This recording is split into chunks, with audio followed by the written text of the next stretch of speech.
हरिराम व्यास जी महाराज सत्संग कर रहे थे, तो उसी चर्चा में कहा कि कबीरदास जी तो निर्गुणिया संत हैं, वो वृंदावन के रास विलास नित्य विहार का, ऐसा तो एक अपमान होता है ना संत का।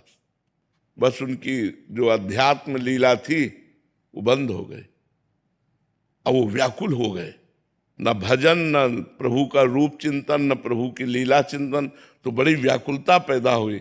तो अपने गुरुदेव हरिवंश महाप्रभु के समीप गए और कहा हमारा भजन रुक गया, हमारा जो लीला चिंतन था वो रुक गया, पता नहीं क्या हो गया, और बहुत रोने लगे। तो उन्होंने कहा किसी महापुरुष का अपराध बन गया।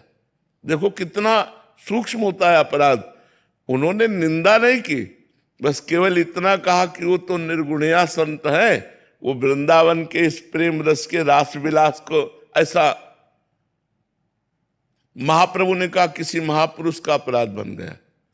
तो उनका ऐसा तो हमने कभी, क्योंकि वो खुद भक्त वैष्णव की चरण वंदना करने वाले भक्त थे, वो कभी ऐसा, तब कहा प्रभु हमने ऐसा कबीरदास जी के प्रति बोला, क्या यह अपराध है? बोले इसी से रुक गया, यही अपराध है।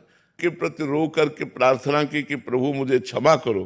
तब कबीरदास जी यमुना जी से प्रकट हुए, यमुना जी के किनारे, वो भी सिद्ध पुरुष थे हरिराम व्यास जी।